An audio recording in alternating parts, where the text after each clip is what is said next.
ሰላም ናችሁ ወገኖች፣ እንዴት ናችሁ? ዛሬ ትንሽ ስለ ጉራጌ ዞን ማውራት ፈልጋለሁ። ሰምታችሁ እንደሆነ አላቅም፣ የጉራጌ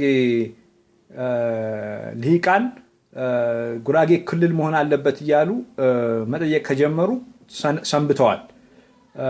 በእርግጥ ጉራጌ የክልልነት ጥያቄ ማንሳቱ በፕሪንሲፕል ደረጃ ስህተት ነው ብዬ አላስብም። በተለይ አሁን ባለው የፌዴራላዊ አወቃቀር እና ህገ መንግስት መሰረት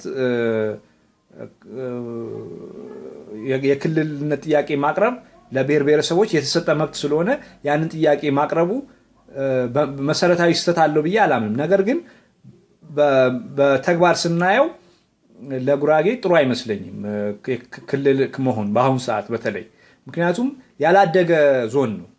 ከሌሎች ክልሎች ጋር ስናነጻጽረው ጉራጌ በጣም ወደ ኋላ የቀረና መሰረታዊ ልማት ያልገባለት፣ ትምህርት ቤት፣ ሆስፒታል በደንብ ያልገባለት ከተማ፣ ደንበኛ ከተማ፣ ደና የሚባል ከተማ ለምሳሌ ሌሎች ክልሎች ያሏቸውን ከተሞች እዩ። ለምሳሌ ትግራይ ውስጥ መቀሌ በጣም የሰለጠነ ከተማ ነው። አማራ ውስጥ 2-3 ከተሞች አሉ። ባህር ዳር አለ፣ ጎንደር አለ፣ ደሴ አለ፣ ሌሎችም ከተሞች አሉ። ሲዳማ እንኳን ቅርብ ጊዜ የተገነጠለውን ክልል ብናይ አዋሳን የሚያክል ትልቅ ከተማ ይዞ ነው የተገነጠለው።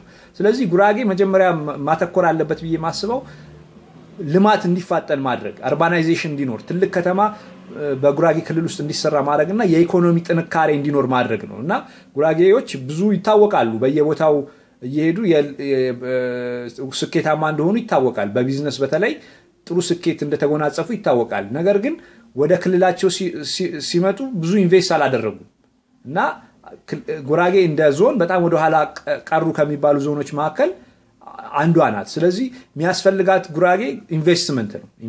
ኢንቨስትመንት ጉራጌ ዞኑን ካለማ በኋላ ወደፊት ክልል ቢሆንም ባይሆንም ችግር አይኖረውም። ዋናው መልማቱ ነው ብዬ ነው ማስበው እና አስፈላጊ ሆኖ ከተገኘ በተለይ ህብረተሰቡ ክልል መሆን ከፈለገ ወይም ደግሞ በክልል ባለመሆናችን የምናጣው ነገር ካለ የክልል ጥያቄ እንደገና አንስቶ በህገ መንግስቱ መሰረት ሄዶ የራሳችንን ክልል የመያዝ ሁኔታ ሊፈጠር ይችላል። ያ እስካልሆነ ድረስ ግን የክልል ጥያቄ በአሁኑ ሰዓት አስፈላጊ ነው ብዬ አላምንም። ይሄን ለመናገር ነው። አመሰግናለሁ።